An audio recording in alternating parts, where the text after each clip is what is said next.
Hello, everyone. Welcome back to the Captain Logan Show. It's me, shockingly, miraculously. I'm Captain Logan, and joining me, as always, it's DJ Martinez. Hey, let's give Cap a welcome back to his own channel. Here he is. Hey, thanks, man. Really appreciate it. Yeah, and I think it's appropriate. I appreciate the applause from the one person who was able to log in, too. Well, it's straight from the source. I really appreciate it. So, if you're not already aware, but you might have noticed it from the title of tonight's stream, the Geekvolution account got hacked yesterday, and for a good 10 hours, it looked like I might never get it back. It was a real whirlwind and a kind of experience, and it was really nerve-wracking, and it was kind of awful, and I'm going to talk a little bit about that tonight as part of our lead-in topic. So we're not going to do a news-driven show tonight, but if you want to bring up anything, feel free, of course, throughout the show, anything news-related or otherwise. As always, you can leave a super chat in any dollar amount that guarantees that we'll talk about whatever it is you want to talk about within reason, and we want to say thanks a ton to anybody who has done or ever will do that. You keep things moving along here on Geekvolution. You make it possible for me to make this my full-time job. I appreciate you guys a ton, but you can also leave regular questions in the comments and make sure to tag those to at DJ Martinez and at the one with the power. It's not me, it's DJ who's got the power. He remained moderator and could get in the back end, even though he couldn't actually do anything to help get me back. I thought you were maybe going to be the key to all of this. I thought you were going to be the lowest lane in the situation.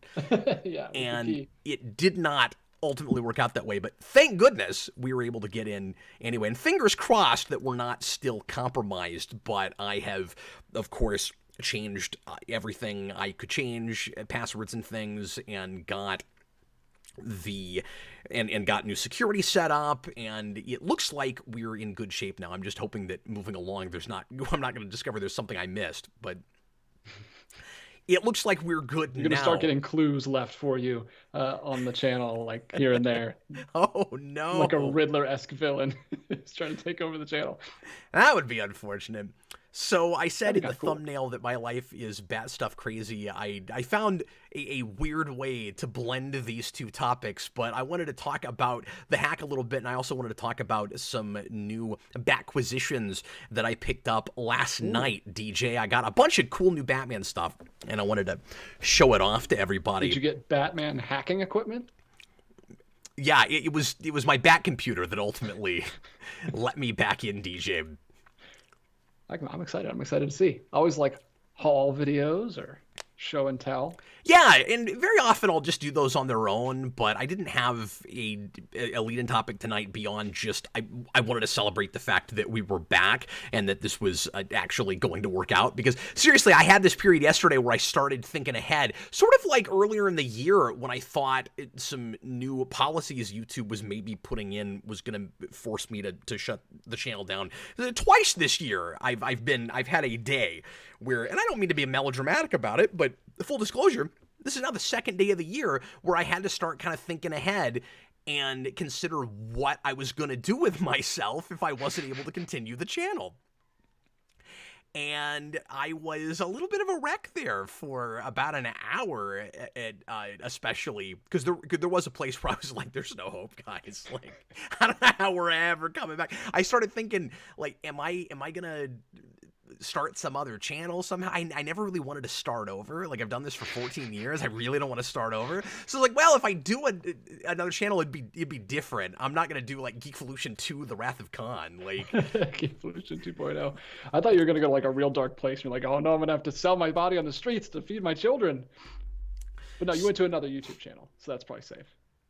Yeah, exactly. Slipmaker says, I've seen lots of people with two-factor authentication getting hacked. How do I not get hacked? And he's got a pretty substantial YouTube channel at this point. I understand why he and anybody, of course, with a YouTube channel or even just with a Google account would be afraid to get hacked. And I mean, I'll give you the best advice I can based on what I went through, and I'll go through that here in just a little bit, of course. A little bit of house cleaning stuff real quick. Tomorrow night, suddenly my schedule is back. I thought I was clearing it.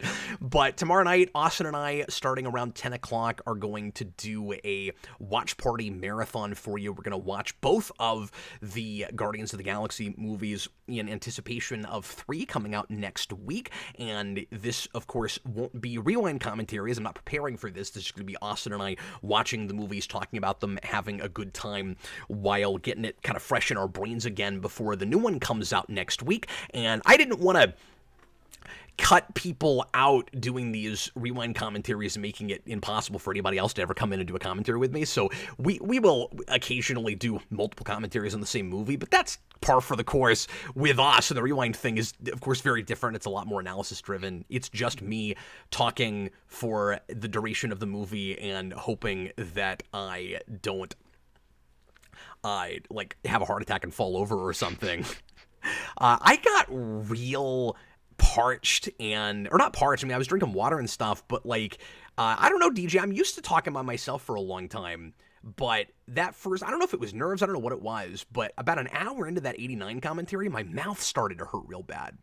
I was like, I can't even get my lips around the words that I'm trying to say, and I started feeling kind of exhausted. It was crazy, and when I was finished with it, I was really tired, and I was like, hopefully I'm going to get used to doing this, and it's not going to be like this every week. But I was already doing 2+ hour shows with Rewind Unscripted. I don't know what the difference was.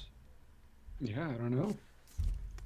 It was very Maybe strange. you're using maybe you're using a different voice. You're using your commentary voice, just more grating on the vocals. It might be more grating on the ears too, to be honest with you.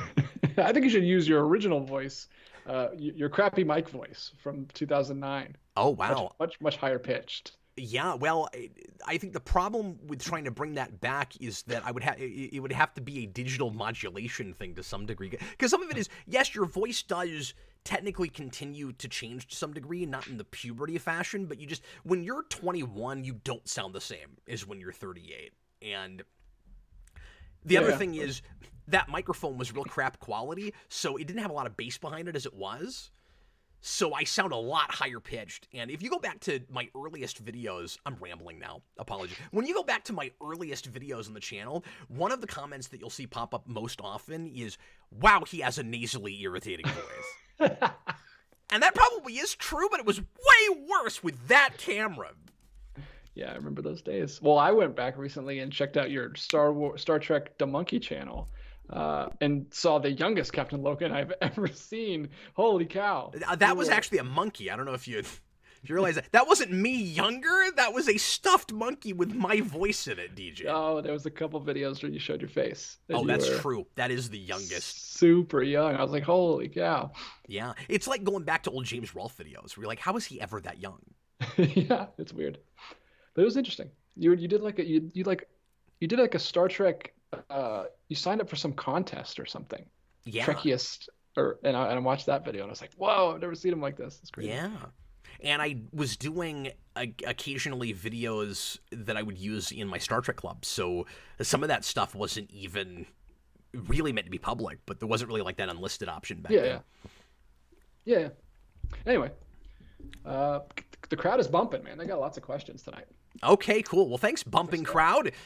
And I'm going to go ahead and get into the lead-in now. So we got hacked yesterday. It happened at precisely 1 o'clock in the afternoon. I know this because I opened up my YouTube just to check analytics, just to look at views, because I was curious to see how the video that I posted that Jason made was doing. And yes, we actually posted that video. That wasn't done by the hacker in like, Jason's voice. The hacker's a big Power Rangers fan. It's like, 14 years you've never made a video on the Orange Ranger. I'm going to hack into your channel and rectify that. Make it so that you can't get in. Ruin your whole life over a 3.5-minute Orange Ranger video. No, I was checking on that. By the way, that video is doing really well for Jason, and cool. Congrats to him, because he... Sorry, I'm rambling again. Let me say this real quick. Jason...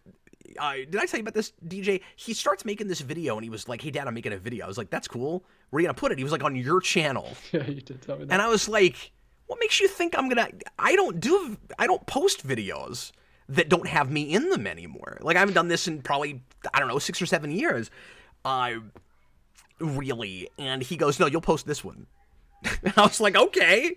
So he makes it, because it's not video game related, so it doesn't really go on his channel. And he makes it, and I watched it, and I went, I mean, this is really good. I don't want it to not get posted. And I don't think we're going to get a lot of crap for me not being in it. So yeah, I posted it. And it's already done like 700 views. And for being such a super niche thing, I thought that was really great. So I asked Jason on the way home today, I was like, hey, you going to make me something else to put on the channel? Come on, I need content, Jason. Get to it. I need that video tab to look better because we're mostly live streaming now. Yeah. I've got some, hopefully, plans that'll work out for that myself as well. But anyway, so the hacking business, I am trying to get into my account, and I bring it up, and it says, you've got to log in. I was like, that's weird. So I put in my password. Your password was changed 30 minutes ago. So log in at 1:30, and this happened at 1 o'clock, and I went, well, I didn't do that. So, and nobody else besides my wife, besides anybody that lives in my house, has access to the account and would have done that.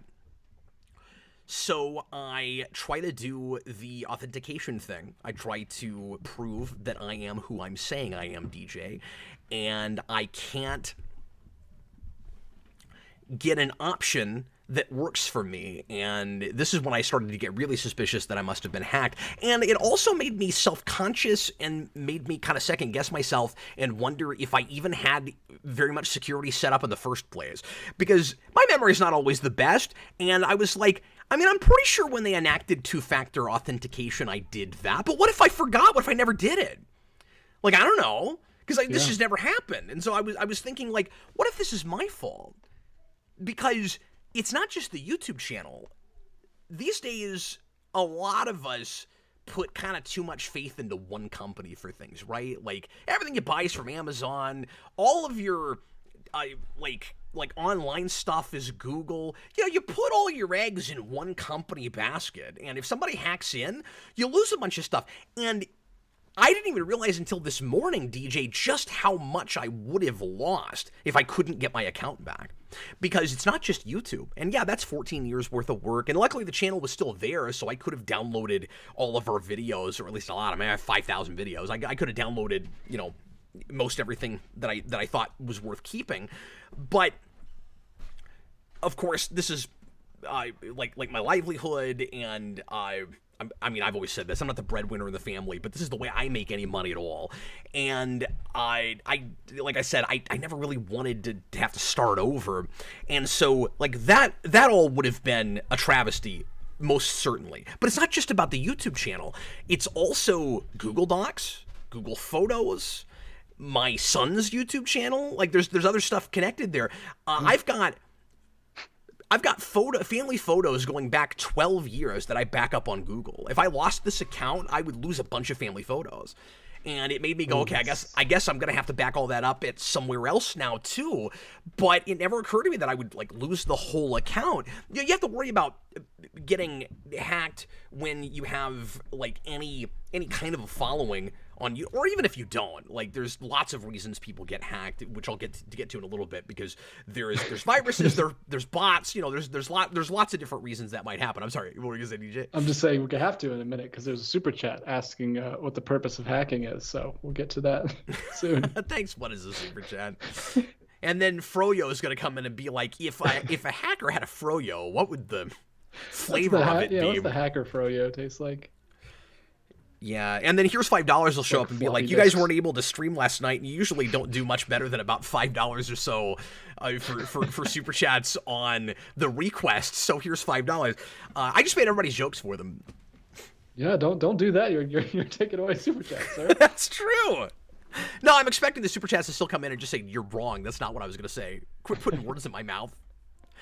My favorite kind of super chats are the angry ones, really. But yeah, when you get some beef going is really where it starts to shine through. But anyway, so I'll tell this story just real briefly. I'm trying to establish stakes here. It was more than just about the YouTube channel, and I started to feel like I was able to kind of reconcile to some degree what I would do if I finally lost access to the channel. What I couldn't deal with was all the family stuff that we'd lose, and Jason's channel and stuff, because like, yeah, he could also download his videos, but he's been building a little bit of a following, and we already had that TikTok disaster last year. Yeah, he's already been through it once. So, and I could just see it on his face. Like, he was trying to hide it, but it was that again, and I didn't want him to have to go through that. So I was obviously doing everything I could. I go in and I try to prove my identity, and I don't have my email backup anymore. I can't get an email with the verification code. The only email it would send that to is my Gmail, which of course I couldn't access, because that was part of the channel, and I knew I had a backup email, or I thought I did. But again, this made me start kind of feeling guilty and start going, oh God, did I do, is this my fault? Because I have no security, on the channel? And it turns out, I'll jump ahead for a second. I'm not going to show them, but I've got the screenshots to prove it. It turns out that the hacker changed my backup phone number and changed my backup email and all of that stuff. So that was all in there. I had the two-factor authentication and stuff, but whoever did this, or whatever computer program did this, knew what it was doing and was able to get rid of all of that. So I learned some things going through this. One is, apparently there is a physical device that you can buy to prove that you are who you say you are if you get locked out of your account. I had never heard of this before, but whoever hacked in set one up. So there were only 3 ways I could prove my identity, and one of them was to put in a USB thumb drive thingy that would authenticate my identity. I was like, well, I don't have that. I didn't even know that was a thing. And then the second thing that I'd never heard of was an 8-digit code. So this is different than the code that they would send you in your email. This is apparently a thing that you can set up where if you get locked out, there are 10 different codes you can try. And I have now set one up, and I have all those written down. So if this happens again, hopefully I can use those codes. But then whoever hacks in can also change that and get rid of those. So I don't know how helpful that ends up being ultimately. Yeah, these are all ways to keep someone from getting in, but once they get in, they can kind of do whatever they want, it seems like. And then as I alluded to, the third thing is a code that, and we've all done this before, right? Like, you would expect to just get a text with a code with numbers, but my phone number wasn't in there anymore, so I couldn't do that. So the third thing is, we sent you a verification code to your Gmail, which you don't have access to. So all day long, everything I'm trying to do to get in is making me prove, or try to prove that I am who I'm saying I am, and it all requires you to be logged in. And I'm like, well, what is the point of that? The whole point is that I can't log in. And it was driving me nuts. And I just went circles and circles all day long, and there were just no options.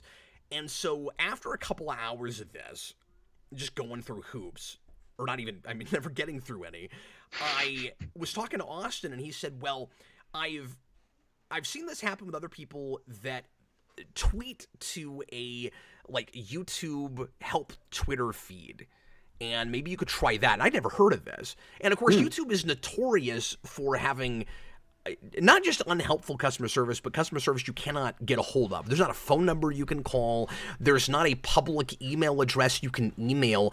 There is, in fact, YouTube support, but it is like trying to get in to see the Wizard of Oz, man. Like, you can't find it. They make it as impossible as they can for you to know where that email address is, or how to fill out what I soon learned was a form. You're going to love this part of the story.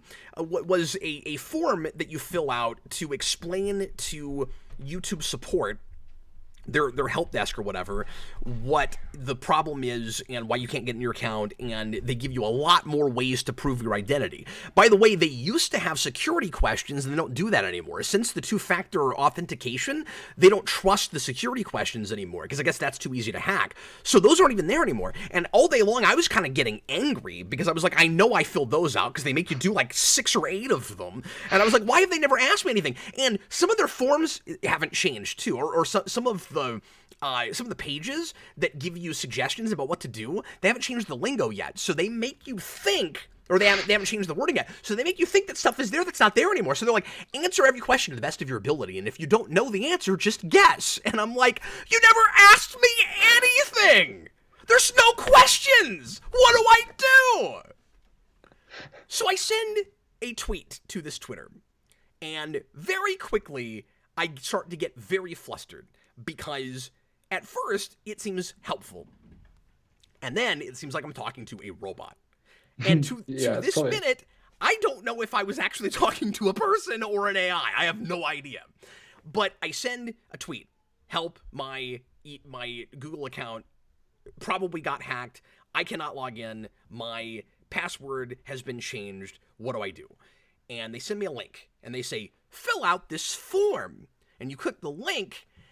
And where it ended up leading me to is the same help page that I'd been using all day long. Like, here's all the things you should do to try to recover your account. And I was like, you've got to be freaking kidding me. So I send this thing a message back. And now we're in private messages. And I send on Twitter. I send a message back. You or Austin or somebody, I can't remember who it was, said it's kind of funny that the only way you can talk to YouTube is through a different service. Like, you can't even use, YouTube essentially is like more like it's not exactly a social media service, but it's enough like one. It's kind of weird that you can't use it for this, right? Yeah. So I'm talking to this thing through Twitter, and I'm like, that's not a form. That's just the help page I've been using all day. And they're like, do you have access to a different Gmail that we can give special access to the form to? And I was like, I don't understand what giving access to an email address means, but okay. And then it turned out it meant the account. It was just like really awkwardly phrased, right? Mm-hmm. And by the way, watching me deal with all this probably would have been like watching me play video games, like Cap can't troubleshoot. Cap can't troubleshoot. That's a great idea. But because you would see me shoot myself in the head on camera if I had to make that show. Like over what I did. Seriously, this was the worst. So it was a freaking nightmare. So I messaged them back, and I'm like, that was dark. My apologies. So I messaged them back, and I'm like, I don't understand what that means, but here's the Gmail address, and I can't remember what the next message was, but it was so weird and foreign and cryptic that I actually sent the message back and said, because they kept sending me that link that didn't take me anywhere, and I said, I don't even think you're a person. That's what I said. So I'm going to assume at this point that you are not a person.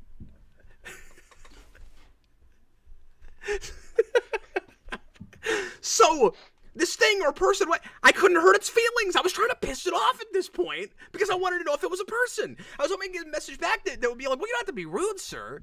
No, it was just, here's the link again. So it was like, he has no soul. You should have asked him if his mother's name was Martha, and then everything would have been resolved. Yeah, that's what I should have. I should have been like, Geekvolution will not die tonight. So anyway, long story short, finally they send me another message back, and they're like, okay, we'll look into this because that link should have worked. And I started thinking, okay, maybe there's some reason this isn't working, and they actually do know what they're doing. And overnight, miraculously, in Jason's Gmail, because that's what Jason has a secondary account, and thank goodness. I guess we could have set up another one, but anyway, we actually got the link to the form overnight, DJ, and it worked. Hmm. So I get a message. So I actually got an email from YouTube. Because here's the thing, when I went to bed last night, we had made no progress whatsoever, and I was like, this could be it. This is where I started thinking ahead and going, I don't know if we're going to have a channel by tomorrow. Because we'd made no headway at all, and I couldn't even tell if I was talking to a human being or not. And so finally, I get an email directly from them, and they're actually doing things that are moving the ball forward. And I'm able to finally get a code in my regular email like I should have when that was supposed to be the backup email. And even that didn't immediately get me in, and I started to get kind of worried about that.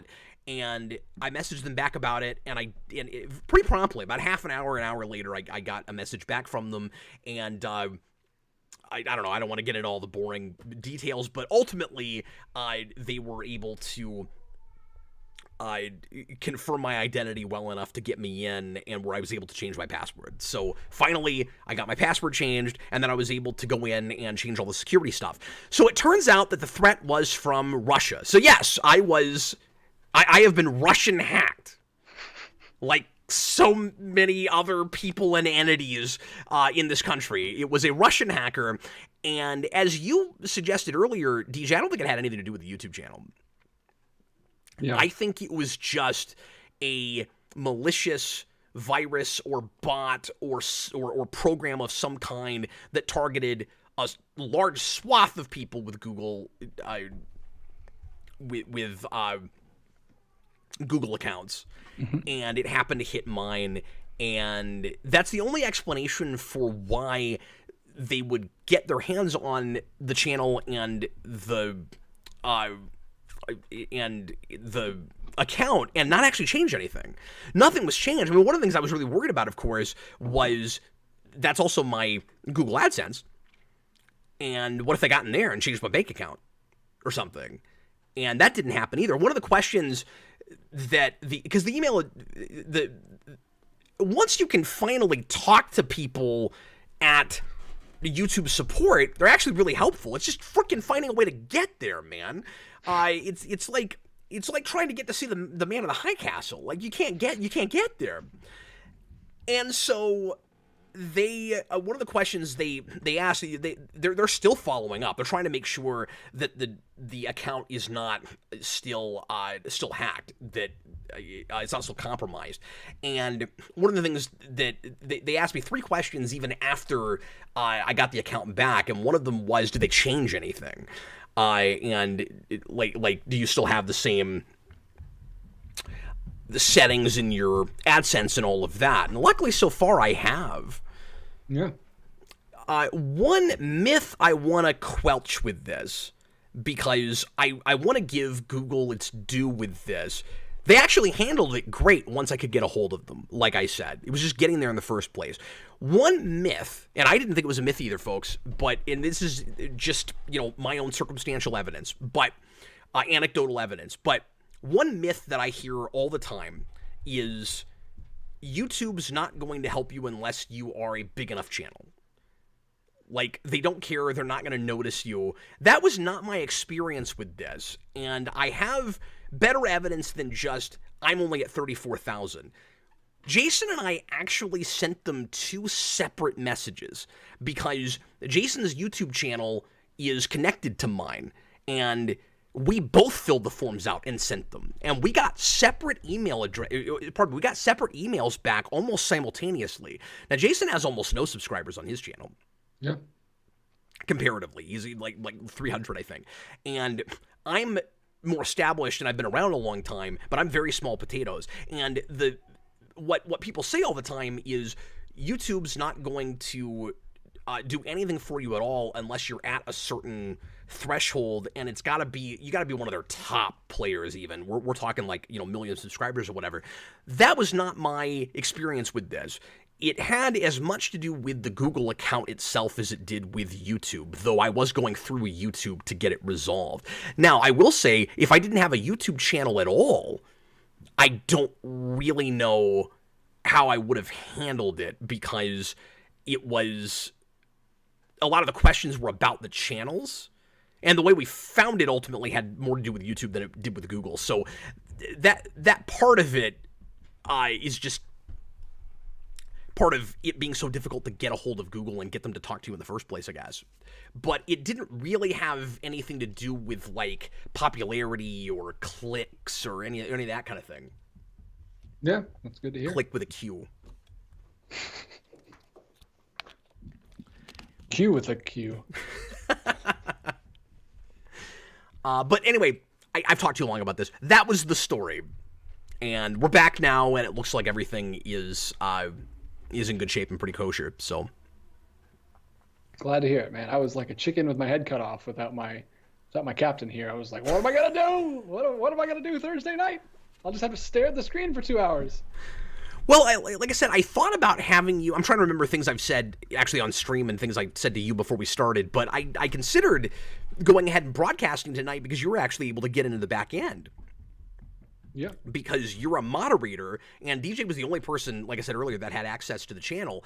But my worry was that if anybody left super chats, the super chat money wouldn't go to us. And also, I just didn't know if maybe suddenly they would start doing crazy things if they noticed that we were trying to use the channel. Like, because at that point, I didn't know even the reason. I still don't know the reason that we were hacked. But like I said, I think it was probably just a malicious program. Mm-hmm. I don't think it was a real person who was trying to target the channel or anything. Yeah, because immediately when I mentioned this on a couple of Discords yesterday, people were like, oh, is it somebody you know? Did you give your password to someone, Cap? Don't do that. The hacking is coming from inside the house. So I had the worst luck ever yesterday. Yeah, we should make an amusing, like, short film out of this whole. Yes, the punchline is Jason upstairs. Oh, before I get to silly things I bought last night, I did want to give what little advice I can about security. And I kind of mentioned this earlier, but the big thing that I would recommend you do beyond just do make sure you've got the two-step verification set up. Go ahead and everybody that's got Google accounts and YouTube channels, whether you post or not, because you don't want to lose all your information and stuff, whether or not you have a YouTube following. This is just about life stuff to some degree. But even though it is possible for a hacker to go in and change those codes, in case you happen to find out about it before they get to all of that, because it might not be a virus, it might be a person, do get all those codes written down. And you can, YouTube suggests that you just, or Google, that you just print them instead of putting them on your computer anywhere. And so that's what I did. I just wrote them down. But do that. Make sure that you have a backup email. Make sure that you have a backup phone number. And just everything that you can possibly do in order to prove that you are who you say you are. Also, if you're setting, I don't know if you can do this anymore, if you're setting up a YouTube channel, if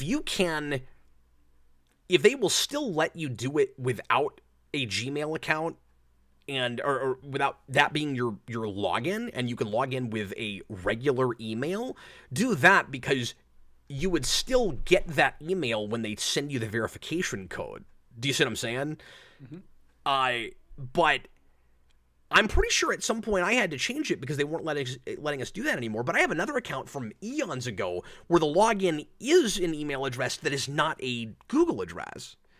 So I'm not sure why I'm still able to do that. I don't know if I'm right about this. Like whether it's even possible anymore to do it with a different email. Yeah, I don't know.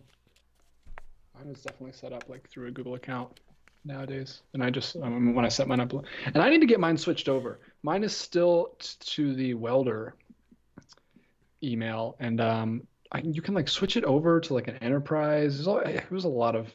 I looked into it and I was like, this is complicated. I'll do it later. I don't want to get into it right now.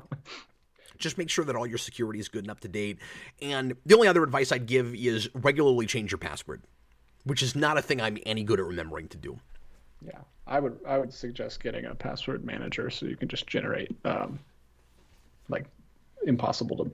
Oh, that's a good idea read. too. I've never done That's that. what I have. It's super easy. I just Okay. use I should do that. Bitwarden. And they have a password generator that you can do like 14 characters with symbols and everything, and just paste it in. We'll start getting to super chats and questions here in a minute. I'll do this very briefly.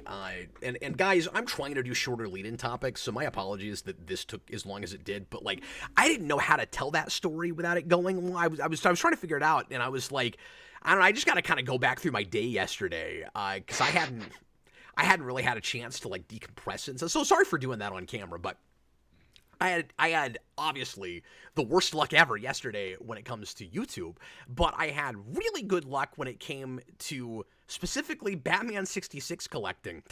So I went out to Target last night after I had to take Jason somewhere, and I had an hour to kill after dinner, and Robert Wild, and thanks a lot to Robert for mentioning this to me, he's been keeping me up to date when there's new waves on Batman 66 figures from McFarlane, and I could keep up with that better myself, but with some of the things I collect, it's kind of fun to show up at the store and be surprised with these things coming out. And I don't order these; I only buy them at Target, and so I haven't been thinking to actually keep up with it. But there's a couple things that I have missed when they've come out because they haven't shown up at the Targets that I shop at, or I suspect somebody bought them up before I had a chance to.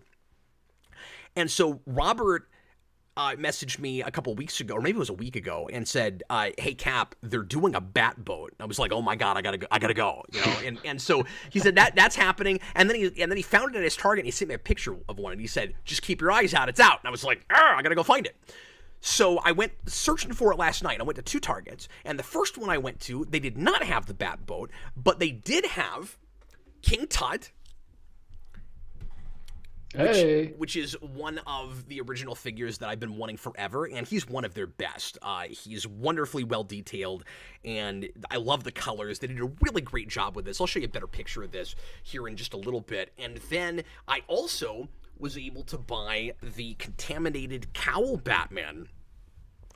And so there's an episode of 66 Batman called Contaminated Cowl, and that's where Mad Hatter irradiates Batman's cowl, and it turns pink, and he's wearing it, just a pink cowl for a while, and it's hilarious.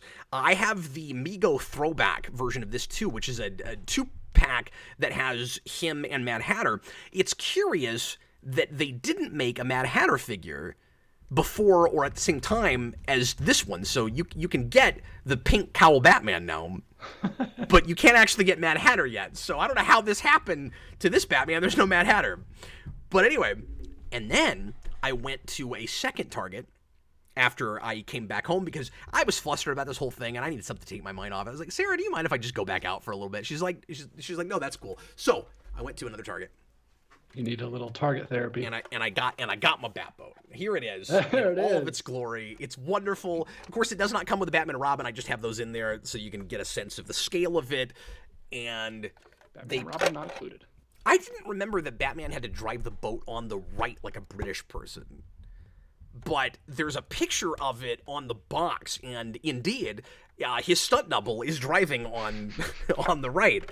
But inside, his stunt double was British. It's got the bat-shaped gear shift, and it's got the bat phone, just like the car. Yeah, Bruce Wayne in 1966 is rich enough he can have a bat phone not only in his car, but also in his boat, and I suspect possibly even in his helicopter, although I'm not sure if that's there in that cockpit. And I'm also thinking that now that we have the copter, the car, the copter, and the boat, if we get more waves of this, there's a really good, and I think we will, there's a really good chance we'll get a copter, and I want that so bad. I'm really excited about the possibility of the Batcopter.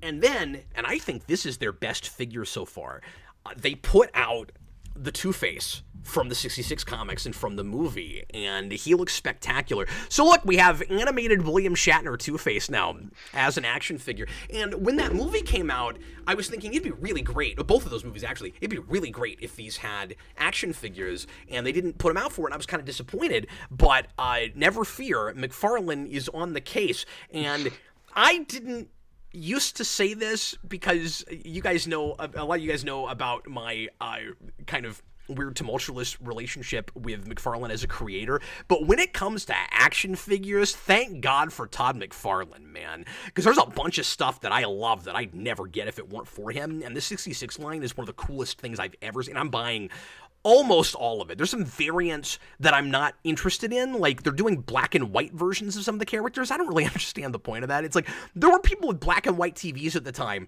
that couldn't watch Batman in color, so there's black and white versions of the kit. Okay, that's kind of weird. And then I bought all the Mattel figures back when Mattel had the license, and McFarlane was nice enough to keep the scale almost exactly the same. So they match, and they look really similar, and, like, the Batman and Robin I have here in the boat, these are the Mattel figures, not the McFarlane figures. So if you're not familiar... Don't let McFarlane hear about that. He'll be furious with you. Nah, I think he'd be happy to know that I dropped $100 on his products last night. But... But check it out. You cannot tell the difference. I mean, the quality of the builds is really, really similar. I have, for the most part, actually, he probably wouldn't like me saying this. It's not like he designed all these himself.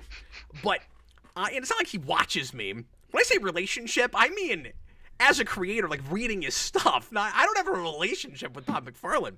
It's a secret relationship. I have said this on this show before, though. If I could sit down and have dinner with anybody on the planet, it would be Todd McFarlane. Absolutely. I want so much to actually get to hang out with that guy. As much as I don't like him as a writer, and as much as I have issues with some of his stuff and some of his ideas and stuff, he's fascinating. Like, I have a lot of respect for him. But anyway, I have liked the Mattel figures overall better than the McFarlane figures, but... this Two-Face is maybe my favorite out of both lines so far. I'll give you guys a closer look at this. So here are these three figures up close. And DJ, I'm not screen sharing, so I guess you can't see this right now. But I'll use my imagination. For everybody else that's looking at that, there's a better look at it. And as you can see in the background, they also put out a playset that I had not heard about. So I got to find out about this just running into it, and that was really exciting. But we've got now the Wayne Manor playset with the poles, and here is that in all its glory. Isn't it gorgeous? It's great. So we've got 3 playsets for this now. I've got this and the Batcave and the villain lair from the movie, and they're all good. I think the builds of these have gotten better and less flimsy as they've gone along. This is probably the best of them, the most durable one, and I love the trapdoor. It does indeed have a slide-out panel bookshelf that moves to the left to reveal the bat poles, and it's wonderful. Ew. What I want to do eventually is get a case where I can put the Wayne Manor playset on top of the Batcave, and have them stacked on top of each other. I think that would be really cool. Cut a hole in the bottom. Yeah, or just have them there. So you can drop down. My prediction for if they do any more for the next playset is the police station. I think they'll probably do a police station. That would be the next clear one to do. But yeah, I adore this collection. I'm so happy with it, and I'm having space issues now. I'm not sure how I'm going to display all 3 of these. I've got 2 of them displayed right now, but I don't know where I'm going to put this one. But I've got it. So yeah, I'm stoked about it. It's really good. I don't know who else is going to care about this, but it's really, really pretty. And a lot of it has to, obviously, you know, there's a big nostalgia thing with this for me, and I've always loved the 60s show regardless. But when I was a kid, I had a babysitter that had, and I don't know if it was Mego or what I don't think it was, but I don't know what the line was. But I had a babysitter that had a big Batmobile with pretty tall figures. Like I'm going with my memory as a kid, so they were probably smaller than I'm remembering them. But I remember them seeming like 7 or 8 inch figures. Maybe they were 6, but but I don't think they ever did 6-inch figures for 60s Batman. That's the thing. And I loved that thing. I always wanted to get my hands on one, and I never saw one again. I just played with it at that babysitter's house one time. And boy, I wish I could go back in time and give myself all this stuff, because it's weird finally getting this stuff pushing 40. But like when I was a kid, it would have been such a big deal to get to play with all this stuff. Yeah. Yeah, I wish that's one thing that Marvel Legends would do. They don't do any Playsets, play sets or just like facades or background. vehicles. Just any kind of like locations would be really cool to stand them in. You kind of got to make your own, which I'm not gonna try to get into because I don't. That's not that big of a hobby for me. Yeah, I feel like adult collector stuff takes itself too seriously sometimes. And what I really appreciate about McFarlane is it straddles the fence so hard. Like, these look like adult collector figures, but they also kind of look like figures meant for kids to play with. Like, somehow McFarlane has found that balance between those two things. It's really cool. Like, a lot of the reason I want it is because it looks like it would have been fun to play with when I was a kid. But they know they're aiming it at adult collectors. And, of course, there's adult collector vehicles and stuff. But McFarlane makes a lot of that stuff.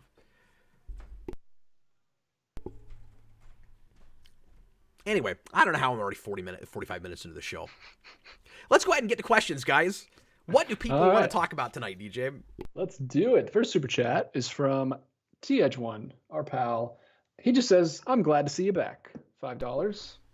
Are you at this point? Are you 45 minutes into the show? It's like, wow, maybe it would have been okay if that Russian hacker had kept the channel. This guy won't shut the hell up. I'm sure he's happy. But then we get into our super chat.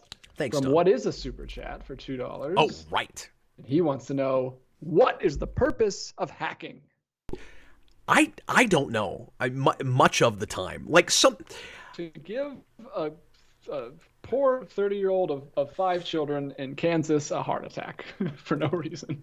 Yeah, like sometimes. Okay, this is going to be a weird response to this, but I don't understand maliciousness on the internet any more than I understand benevolence on the internet. And what I mean by that is there are people who make programs that just screw up all your stuff just to screw up all your stuff. And they might not even know who you are or that it even worked, but I guess in the Some back men of their, just want to watch the world back. yeah, I guess in the back of their mind they're just going, this probably ruined somebody's life and I can go to bed happy knowing that I did that to someone. On the other end, I also don't understand why people will illegally upload any and all digital media that exists to make sure that other people can get their hands on. What's in it for you? Like that, and I mean, however you feel about the legality of all of that, that's people kind of doing other people a favor, but I don't understand it on either end, DJ. Like, what's in it for these people on either end of that? Like, helping people or hurting them on the internet? Like, people you don't know. I mean, I understand. You help people just to help people, I guess. Yeah, I understand helping people more than hurting people, but I wasn't hurt as a small child like those people probably were or something. I don't know. Wow. I was like, I see the world differently. I don't see the world as an evil place where I can get back at people. Yeah, I don't know. Yeah, that's a good call. Is it some kind of revenge thing? Probably they just hate. It's probably not personal. It's probably they hate big corporations like Google and they just want to mess them up. They're probably not trying to. They probably don't care or aren't even thinking about hurting people individually. Yeah. Yeah, or is it? But like, watch Mr. Robot. When you don't actually know. Yeah, and I still haven't done that. When you don't actually know the outcome of it, that's when I don't really get it. But I also wonder if sometimes it's, I mean, like it's dictionary definition malicious, but I wonder if sometimes people just do things because they can. Yeah, I mean, it's the same thing as like someone who spits in someone's food at a restaurant and they don't get to see the person who eats it. They don't even know who's going to eat it. It's just like, I'm having a bad day, and this makes me feel better to take it out on somebody. There's that, but what I meant was more like the technical prowess of it, where it's like I can create this code, and it was difficult and impressive, and I just wanted to ruin your account to see if I could do it. Yeah, that's true. It doesn't take a lot of skill to spit in someone's food if you're cooking it, but it does take a lot of skill to hack, so it's a little different. No, Mutali, there was no Russian that I hurt in my childhood. I don't think I knew any Russian people in elementary school or junior high. What was the ransom for the channel that you had to pay? I can't talk about that publicly. Okay. After the show, we'll talk about it after the show. I had an Italian friend when I was in elementary school, but I didn't know. Like the only person I can think of like from that part of the world that had a thick accent was an Italian kid. I don't think I knew any Russian kids. He was cool, by the way. His name was Vitali. I remember this. And I always thought he had the coolest name. And he was a big Batman fan. And this was like in, I don't know, second grade. And he lived in my neighborhood. We walked to school together. And I remember this. Batman episodes, animated series, were coming out. It was the first year, and they were brand new. And he'd go, "Did you watch Batman?" And I'm like, yeah, I did watch Batman. So we talk about Batman on the way there. Ew. He was great. Look at that. Bringing countries together, Captain Logan. Since middle school. Mutale wants to know for 35 South African Rand. Cap, if you traveled 100 years into the future and saw that Geekvolution became a massive corporation like Disney, would you hack them? I'm kidding. No, he just says, how would you feel? I mean, I would be kind of disappointed by that, certainly. Well, first of all, you'd be angry at at Jason and Jason's kids. Because yeah, he sold out. Well, it's the old adage, like you either die a hero or you live long enough to see yourself become Disney. Yeah, obviously, I would not be happy about that, and I would probably rather the spirit of it stay, pure to.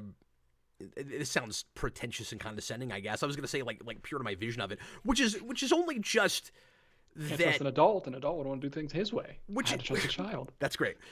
Which is only just that we're. Mikey watched that movie today. Good man. When I say vision, I just mean like my daughter wanted to watch that the other day. That I stay, I don't know, thoughtful about it, and speak the truth as well as I understand it, and that it's not just about getting the clicks and all of that. Like, you try to be as successful as you can within your own moral parameters, and you try to keep some semblance of integrity, I guess. And so I wouldn't want it to get real corporately minded, because what is the point if I'm doing the same thing 100 million other people are doing? Just so that I can buy my own boat? That's another possibility for the memoir. Semblance of integrity. Actually, people might start saying that I sold out, though, DJ, because I absolutely did spend Geekvolution money on a boat. Oh. I bought a boat, folks. How dare you? It's all supposed to go right back into the channel. I'm going to say, quick aside, I'm going to say this real quick. I understand to some degree why that's the shorthand we always go to, but can I just say, buying a boat doesn't make you evil? I don't think buying your own private plane necessarily makes you evil either, but it's a really easy shorthand to be like, well, if you have enough money laying around to get that, There's but also way different levels of boats. Yeah. There's lots of people that own boats that aren't filthy. We have this idea, and to a lesser degree, it's also true about airplanes. Like, not as much, but That's risky, though. There are tiny airplanes that you don't have to be a billionaire in order to own. Like, just because you have a boat doesn't make you a billionaire. Just because you have a plane doesn't make you Larry King.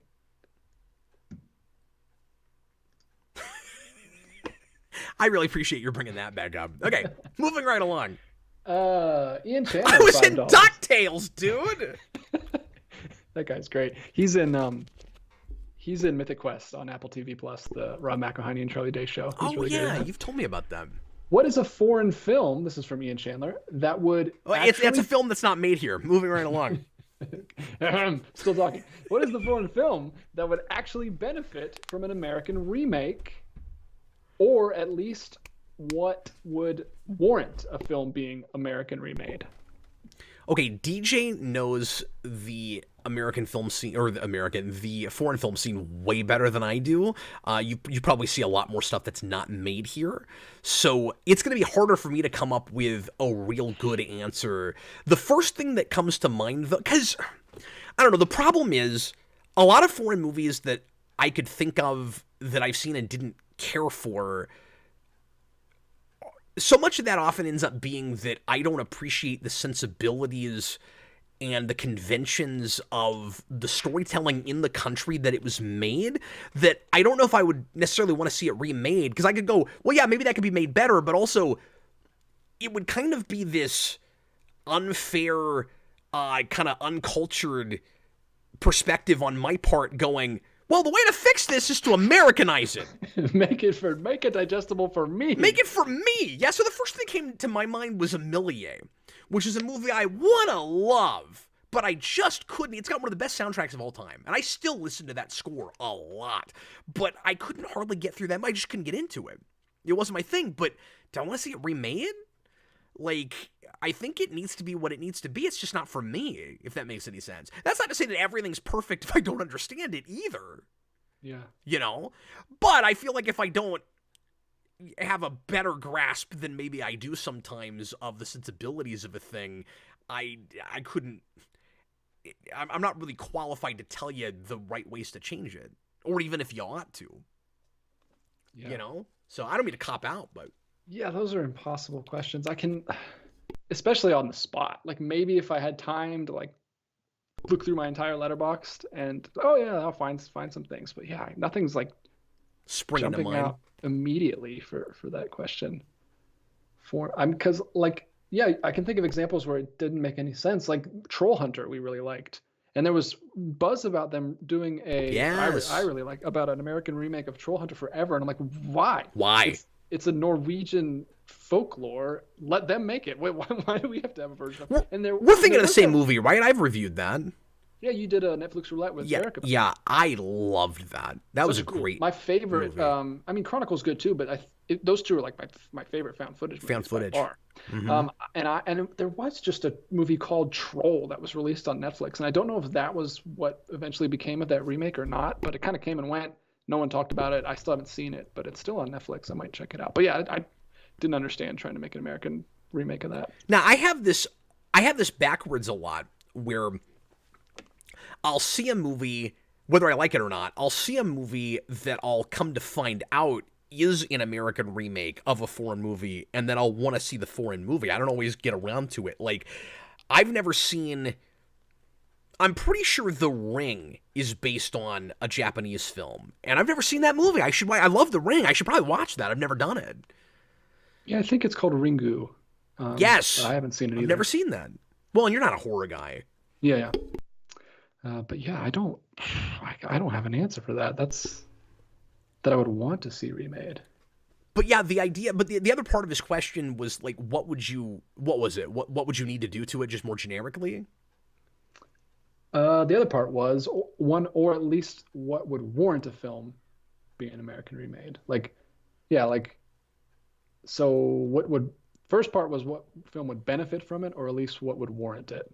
So kind of the same thing, but just a little lesser degree. Yeah, I think the best answer I can possibly come up with to that, because that's another kind of case-by-case thing, where maybe there are movies that would be my initial reaction to, and then I could kind of, dissect why I'm feeling that way. But I think just more broadly, when the sensibilities are so different from the way you do it in your country, that it would be a significantly different movie, where you go, here's the premise, and maybe even the basic skeleton of the plot of the way that it was handled in Japan or in Germany or whatever the country is that we're talking, France, especially France. So many good French movies. And then you might go, well, if we remade it here, it would be a very different movie, and it might need to be a different movie for American audiences to even appreciate and understand it, but that wouldn't necessarily make it watering it down. You just make it a different movie, and then maybe it's warranted. What I don't like is when we go, we're going to make the exact same movie, but it's just going to be for American speaking audiences, and very often it's and let's take like a lot less risks and try to water it down, try to make it really Hollywooded. I think it can be worth doing when somebody has a real creative vision for how to do it as an American film. I think that's the answer, is if you can do it as an American film, like it's actually, more to our sensibilities, that's when you do it, if that makes any sense at all. Well, yeah, like taking Seven Samurai and making Magnificent Seven. Completely different thing. Yeah. An American cowboy movie instead of a Japanese samurai film. And both really worthwhile movies. Yeah. That's a cool way to do it.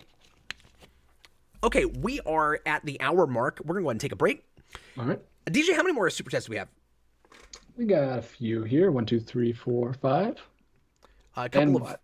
One more that just popped in. Okay, great. That is very doable. Feel free to throw more super chats in during the break if you're so inclined, or regular questions. We'll try to hit at least a couple of those as well. I wanted to read a couple of amusing comments real quick before we take a break, though. Alex Barron, Cap is broadcasting from his yacht. And Thomas Lowe says, you bought your own house and people still say you're a basement dweller. I love that. It happens all the time. And my response is, yeah, by choice. Like, yeah, it's my house. I can use the basement if I want to. And like, when you say I live in the basement, I don't want to be crass or crude or whatever, but like, I'm married. I sleep in bed with my wife. I also have a bed down here for when I'm up super late and I don't want to bother my wife, so I'll occasionally use that. But like, yeah, I live down here, but I also live in the rest of the house too. It's not like I never leave. It's not like a 10 Cloverfield Lane situation where he's like being locked in the basement.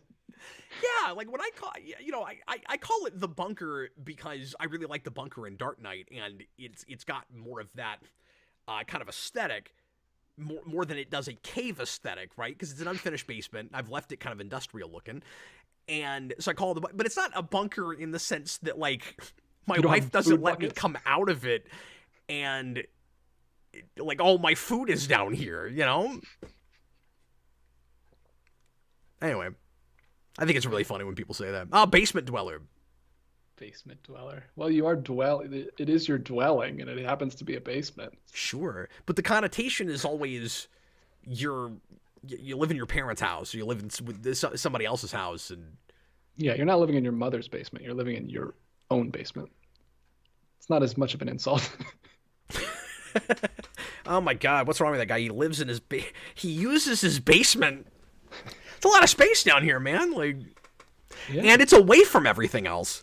If I wasn't broadcasting in the basement, you'd hear a lot of kids in the background. You sometimes hear kids in the background anyway, but I also love this idea that, like, when people complain that I'm in my basement, it's like, I mean, I know they're not thinking it through, but it's like, oh my God, that guy. I hate these basement dwellers on YouTube. It's like, okay, so what you want to hear in a video is dogs barking, lawnmowers, children crying, yeah, dishes being done, the television on in the other room. What's wrong with you? You're the problem. Clearly you are the problem. Ruining YouTube entertainment. Yeah, ambiguous YouTube commenter. No, I'm always impressed by how good your sound. I would think it would be much more echoey. I think my office room is more echoey than your basement somehow. If you go back to the first few videos we did when I moved in, it was a little bit more echoey. I put in a lot of sound dampening material. So you actually see it with this angle right now on the ceiling. These are panels that we made to deflect sound, and then I've got sound deflecting material on the wall here, and then I used to have it behind me, but now I've got the bookcases, which do the same job and probably better, honestly. And so I've got enough furniture in here too that it deadens the sound quite a bit. The only sound problem I have now is the ceiling is not soundproof, so you'll hear stuff upstairs some, and we don't have a soundproof wall or anything in front of the furnace. So when the air conditioner comes on, you guys can hear that, or when the heater comes on, you guys can hear that, and it's not so horrible that people complain about it, but I mean, you can't hear it. And then plumbing. Pardon the plumbing. If anybody, yeah, which I have to say all the time, if anybody flushes a toilet, we're going to hear water for the next 35 seconds. DJ, are you ready to take a break? I'm all set. Let's do it. DJ, we're going to be on a break. We'll see you guys in just a couple minutes.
Welcome back, everybody. It's time for the second half of the Captain Logan Show. DJ, we've got some super chats, but I know we've also got some pre-written. Can you find us a cool one before we get back to said super chats? Hey, real quick, once again, join us tomorrow night at 10 o'clock for the Guardians of the Galaxy marathon stream. We're going to watch both of the first two movies. It'll be a 4.5 hour stream. At least 4.5 hours, I guess. So come watch some of it with us. We're going to go to the wee hours of the night. And also, I got to mention, next Friday night, John and I are doing the third season of Smallville, of the 24-hour streams that we're doing on a monthly or real close to monthly basis. We missed this month, but we're getting it right into the first week of next month. It's Counting Crypto Freaks, The Revenge, and DJ, I finally will, after this, have gotten all the way through Season 3 on camera. It only took a decade. You love to see it. All right. The first, not only is this a good super chat, but this is the first. Sorry, not a super chat. He is buttering me up for this, man. Good pre-written question, but it is the first pre-written question from Jareth Gearhart. He loves to get in there early. He's always right on time. I thought you were going to say not only is it a good one, but I guarantee you it will be comment of the stream. That's what I thought you were going to say. No. It's just a topic for us to discuss, and I actually wanted to talk to you about this. I almost brought it up to you earlier this week when I found out about it, but I didn't. And I'm glad he's bringing it up because now we can talk about it. He says, hey, Cap and DJ, what do you think about Netflix shutting down their DVD by mail service? I got to be honest with you, I think I'm a little bit more surprised that it didn't happen by now. And this is the kind of news that for a lot of people, I mean, I used it real early on and I kind of kept up with whether or not it was there because I didn't keep using it much, but I just was kind of curious to see how long they'd stretch it. I think for a lot of people, this is like elderly celebrities that you didn't know were still alive. You know? Oh, I already said my goodbyes to that. It's like, oh, that's service. It's really sad to hear that, but I thought that guy was dead. Like that's what I keep hearing people say about this, where it's like, oh, they were still doing that? Okay. It sucks, of course, for people that don't have a good internet connection and can't use Netflix. Like, for the 12 people that were still using that service, especially people on farms and stuff, like, that sucks. And they had stuff that you can't get, like, lots of stuff that you can't get on Netflix because they didn't have to worry about contracts with people. They could use, as far as I understand, anything they wanted to for that service. I mean, it was basically the last vestiges of physical rental. Yeah. I mean, besides Redbox, but yeah, it was basically a rental store that shipped them to you. Yeah, I used it a long time ago, but I haven't used it since they had the streaming, so I wasn't keeping up with it either. But no, it's kind of sad. It's kind of the end of an era. One less. I mean, there's just so many nails in the physical media coffin these days. It's just going to become a specialty thing eventually. Like my Best Buys are all closing up. Even my Barnes and Nobles are shrinking down the Criterion section, so I'm not even going to be able to get those from there very much anymore. They've remodeled. Me and my wife both work from home, and we've been working from like some coffee shops and bookstores recently, and we've been working from the Barnes and Nobles, and I keep going over and I'm like, oh no, completely half of the media section is now anime for some reason, and so the records are now where the Criterions used to be, and the Criterions are a tiny little shelf over here. It's very sad. But yeah, so that's, I mean, yeah, Netflix getting rid of that. Redbox is closing, like Jareth also mentioned. So yeah, it's just physical media everywhere taking hits. Yeah, and I want to say Netflix shutting that service down is really sad, but like I haven't used it in a long time. It ends up, and DJ hasn't, like a lot of us even that still buy and use a lot of physical media weren't doing that. So that ends up being a pretty basic supply and demand thing, and that's true with what you're talking about with Barnes & Noble too. Like the reason the anime section is so big is because there's not a good place to stream a lot of that, and because there are a lot of anime collectors, and arguably the audience that really loves that stuff are collectors, right? Like those are a lot of anime people are just like me and you. They're physical media people, so I'm sure that's part of why that's happening too. With regards to Best Buy, you're right that like supply and demand and just physical media taking a hit for all those reasons is hitting all of these stores bad. But Best Buy is also it's like a really crappy company now. Like they've made a lot of really poor choices with their new CEO and stuff. And like I don't want to get into all of that, but I've looked into that a little bit. Like Best Buy has changed. They are not what they used to be. And so like I'm sure that the same reason it's happening at like Walmart and Target and stuff is why it's happening there. But also they are hurting real bad and starting to close stores. And so that's a somewhat different situation.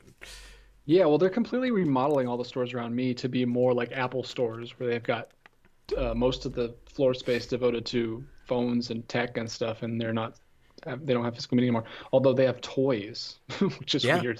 There's they have for a little while, like Marvel Legends and Power Ranger figures and stuff. I'm like, oh, I guess that's where the market is. But I misspoke when I said anime. I actually meant manga. For some reason, the media section of my Barnes and Noble, which is supposed to be music and movies, is all manga books. Half of it is all. Okay, well, I'm sorry for analyzing and dissecting the thing you said that wasn't actually the thing you meant to say, because that has not happened at mine yet.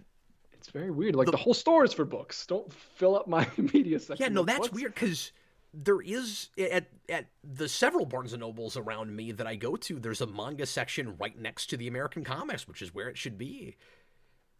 Yeah, it's bigger than the American comics section. Yeah, they super beefed up the manga section of mine and moved it all into the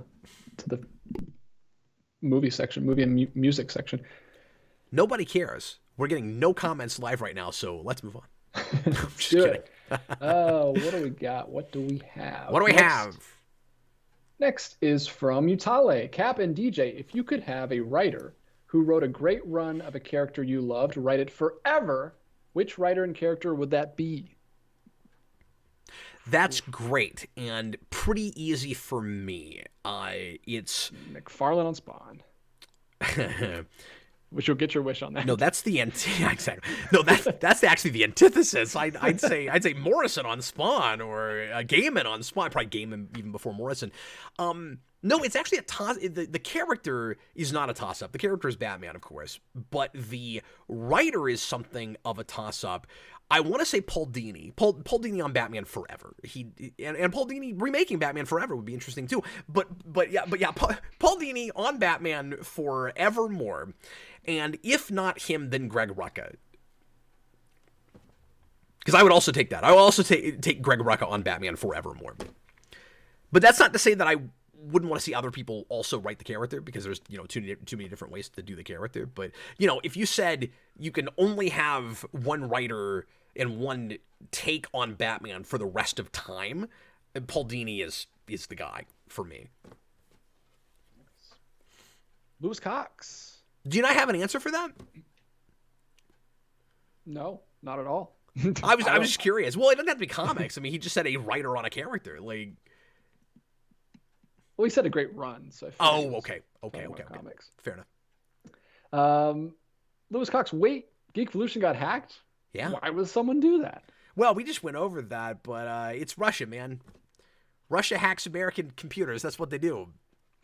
Apparently, that's what someone there does. Yep. Yeah, that's because Geekvolution is the key. Like Lois Lane. Mm-hmm. Mutale again. Which Netflix Marvel hero would you like to see join the Guardians? Also, which co-hosts would likely hack you, Connor or Austin? Oh, it'd definitely be Austin. I think Connor would lose sleep at night, and Austin would think it was hilarious. Yeah, Austin would do it just to be funny. I'd get up the next day. Yeah, exactly. Well, I'm going to throw Austin under the bus for a minute. I am. Because he likes to prank me, and he thinks it's hilarious. You know what? Sometimes it is. And then sometimes he gets me where I live. Because I can be uptight and flustered when I'm doing my job. That's just my personality. I can get uptight about things. I try not to, but it's just my personality. Stanley moniker, the uptight, flustered Captain Logan. Yeah, exactly. That's what he'd write in a book, and then I would be deeply offended by it. But we get to the end of last show, and Austin's in the comments, and he goes, "Oh, Cap, you guys are still broadcasting." No, he said, "I can still hear you. We can still hear you guys." We can still hear you guys. Yeah, because he doesn't do anything half-assed either, Austin. If he's gonna prank you, he's gonna make it sound as natural and believable as possible. So I sent him a message because DJ and I were just talking afterwards, and we weren't saying anything at all that would have been bad to get on camera, but Yeah. I've gotten paranoid about it. Boring stuff. Because a couple months ago, this actually happened. I think it was a couple months ago, where I accidentally left the stream going, and there was some shenanigans in the comments that made things really awkward during the show that I didn't like. And immediately when the show was over, I start talking to DJ about that. And I don't know if I managed to delete the end of that, because I mean it was really unprofessional of us. So, but we weren't calling out anybody specifically, and frankly, I stand by everything I said. If it's still in there, like if people understood it, but boy, I hated that I did that. Like it just bugged me, and Austin was like, "That'll be funny. I'll log that away and bring it back up someday." Yeah. So like a long time later, Austin comes in and he goes, we still hear you guys. So I sent a message and I was like, could you really?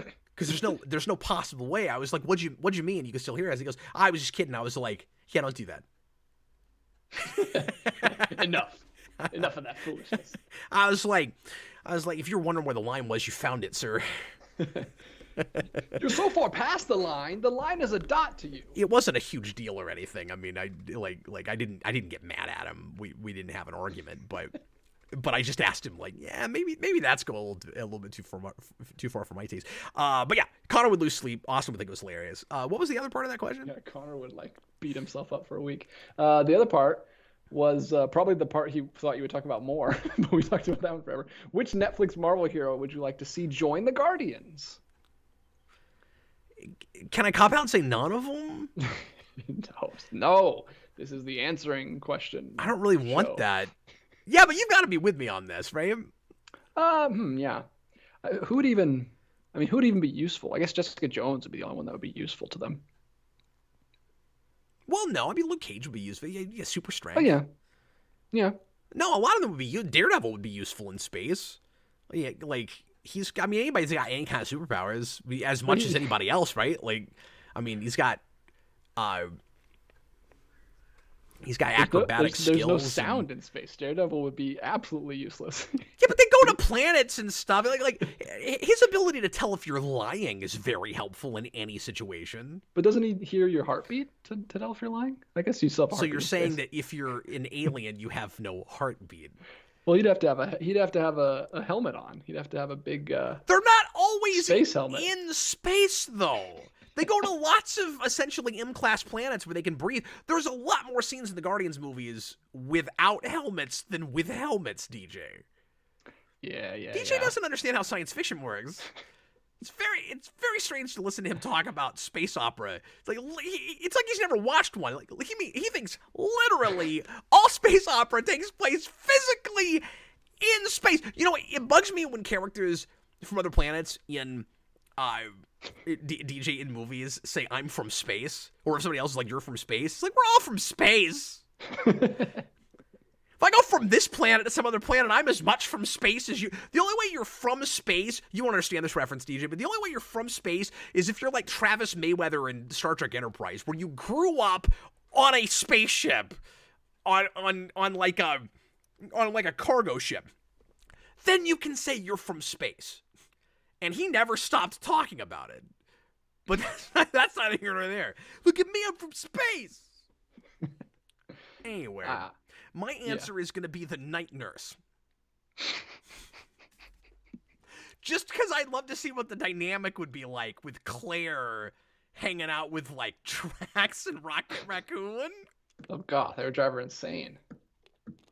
Yeah, that's why I want to see it.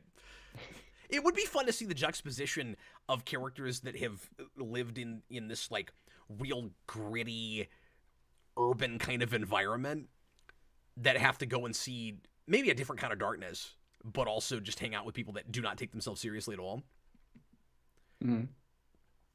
I don't actually want that, but you had to answer it. That's your job. That's the one I'd pick, folks. Mutale again. Why hasn't McFarlane got you to write his Spawn film? Because McFarlane doesn't want anybody to write a Spawn film, and also McFarlane doesn't know who I am. He doesn't and know also, you exist. I don't have any credentials. Like, Cap could write my big budget theatrical movie because he did a 365 episode show making fun of me. That gives him the qualifications. Well, you're about to write a movie script, so there's your credentials. I started it. There you go. I mean, I'm not about Suck to. I'm in on the that, middle of McFarlane. it. I haven't worked on it this week because at the beginning of the week I was working on channel stuff and trying to get this new Rewind series off the ground, and then I got hacked, so I haven't done anything the last day. Hopefully this weekend I can get back to that and get a lot of it written. I may have to take another couple weeks off somewhere to get it done because I'm so busy with videos again. I'm not sure where I'm going to sneak it in. And it was a little bit slower going. You just never know with different projects, DJ. Like, I thought I could take 2 weeks off and write it. I took 3 weeks off, and I'm probably at about the halfway point. Some things go very quickly, and some things you just got to take your time with a little bit. You know, I'm all about work ethic with writing, but I also don't want to write too much when I'm not in the proper headspace for it. You know what I mean? Like, I try to find that balance where when I make myself a writing schedule, especially if I'm doing like a novel, this is different. I went for 5 pages a night. When I'm writing a book, I go for 2 hours or 1,000 words, whatever comes first. Generally, that's usually my rule. And sometimes in those 2 hours, you'll get 300 or 400 words written because it's just not coming naturally, and you might need that time to get some kinks out and do a lot of thinking and that kind of thing. Of course, like whatever project I'm working on, I think a lot about it whenever I'm not working, and sometimes that's where a lot of the work happens.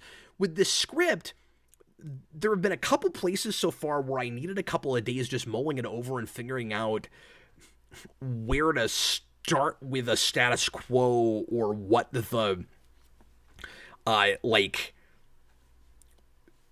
basic situation would be and stuff. It's taking longer to get this one figured out. It's going well. It's just a little slow.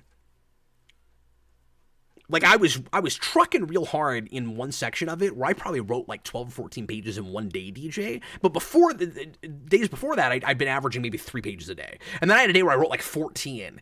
And then the next day, I sat down to get into what was I don't want to give too much away about this movie, but there was a time jump. It was a new status quo, and I went, I don't even know what the scene is. It was kind of like starting over. It was like looking at the blank page and like it was a different movie. And so it took me 2 days to conceptualize it. Because, I mean, I've been spending weeks and months conceptualizing the film. But this part of it, like, I had, you know, real basic ideas. But...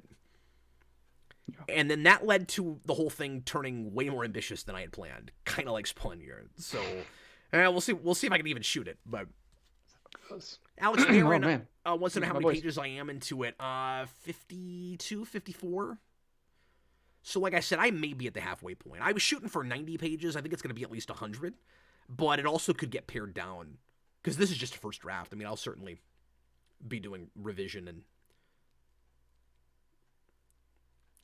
this will get a lot more revision than any part of Spawnier did. I guarantee it.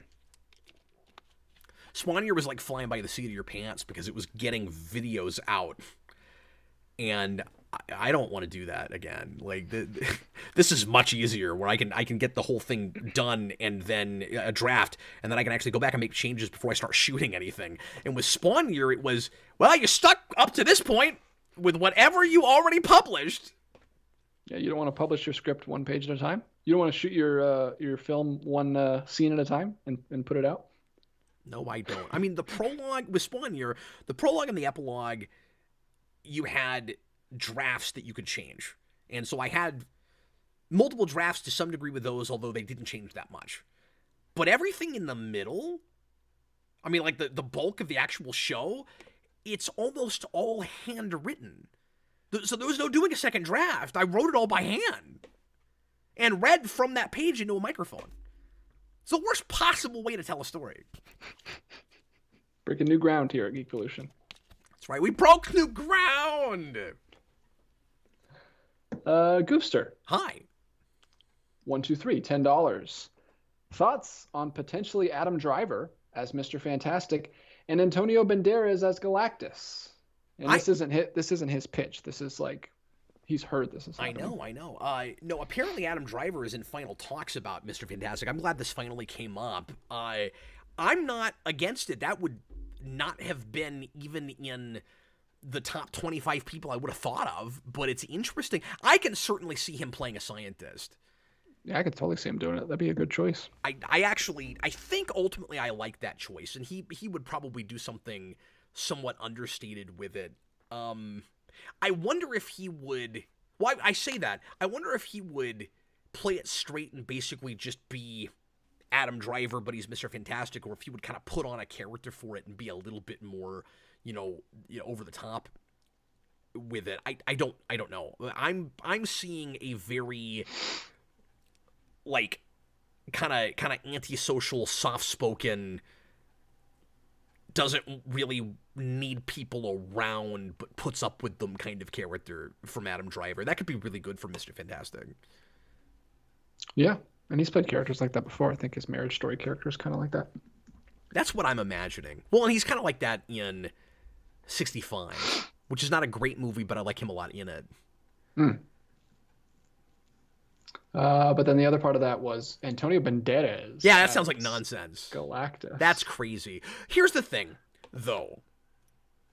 If you cast somebody like that, I mean, that sounds like Brando in Superman or something, right? Like, you get a classic older actor to give it some kind of credibility. You don't really have to do that with Marvel, but they like doing that. They like to going to, older kind of veteran actors for stuff. But when I think Galactus, I don't even think actor giving a performance. So I'll be... think of a giant cloud. Yeah, but I mean, even doing him straight, like, yeah, he's going to have a voice.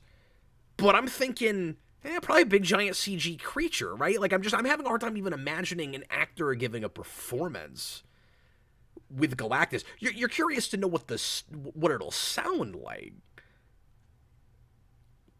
I don't think it's that weird. I mean, didn't Cumberbatch do the big Dormammu voice? He voiced Dormammu at the end of... Yeah, he did, but it didn't even sound like Cumberbatch. I guess that's my point, is Banderas even going to be recognizable doing it? Like, is that a thing that you go to a really recognizable actor that always gives you a particular voice? Like, I don't see it. I don't know what you do with that. And if he puts on a character voice, what is the point of bringing in Banderas for it? I don't know. Maybe he just wants to do it. Maybe he's a fan. Yeah. But I had not heard that as a... And Robert Wild says that rumor is complete nonsense. I didn't look real deep into this. I think the Driver thing there's credibility to. That might happen. Mm-hmm. Somebody let me know if I'm off base on that, because I don't have any sources up right now. But with the Galactus thing... That sounds like the same kind of rumor stuff that we always get with things. We're like, let's pick the most outlandish possible choice and then throw it out there like it's credible, and then see how many idiots on YouTube latch onto it and try to make a bunch of money from videos on it. Oh, that's a good point, Goofster. He says, I hope that means we see stuff with Galactus before he's Galactus. Now, yeah, that could be great. Yeah. If you get... But I guess I would just assume that we wouldn't do flashbacks pre-Galactus, because now they could totally tell a different kind of story.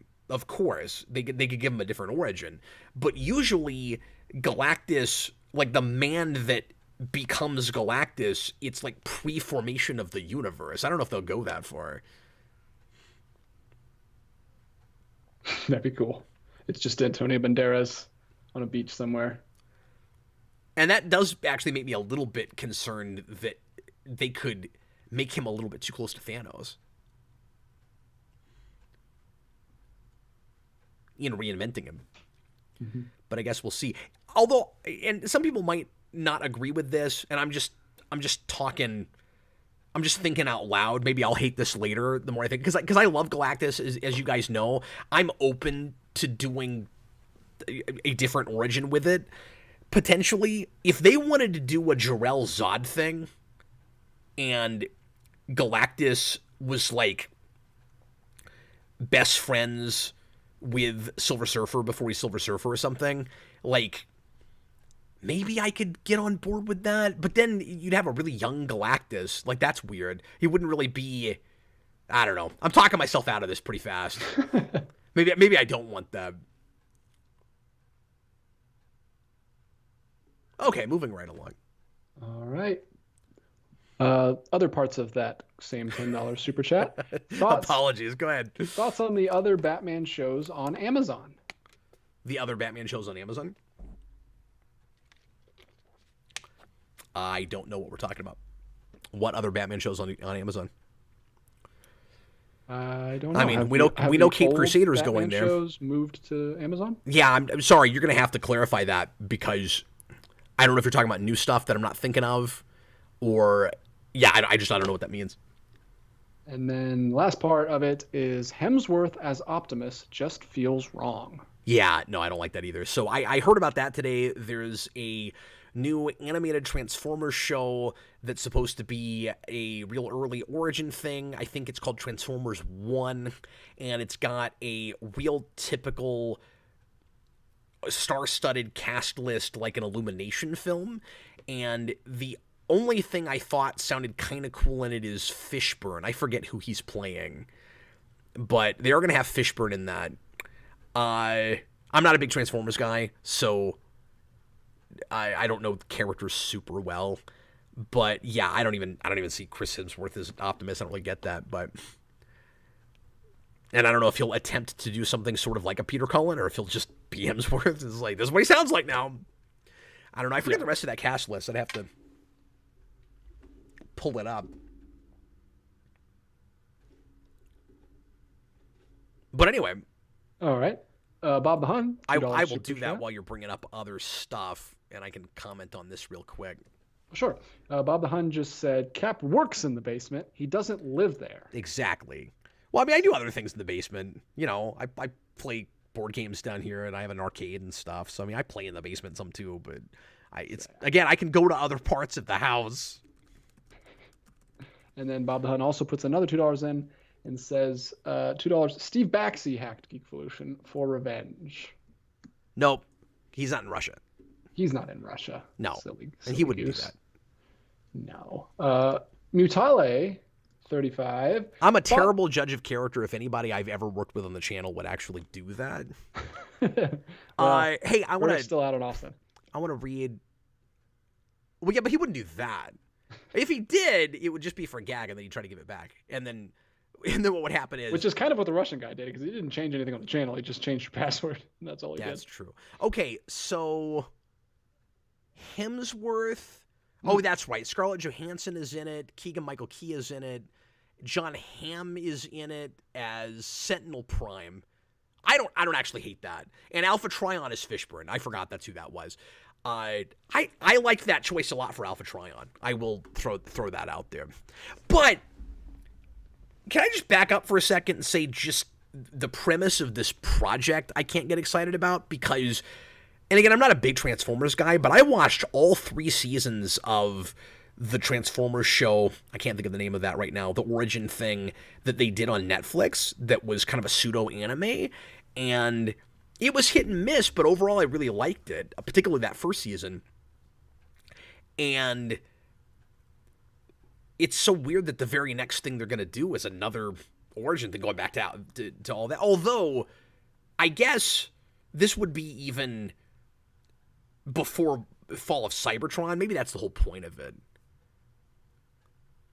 But then I kind of wish it was in that same style and that same continuity and stuff if we were going to go even before that. Because I got to go to yet another continuity and keep going to prequel material. So that's kind of weird. But now I'm thinking about it, like if Alpha Trion is actually a main character in that, it's not going to be the way that Netflix show did it, because that's post Alpha Trion. We just get background stuff with him.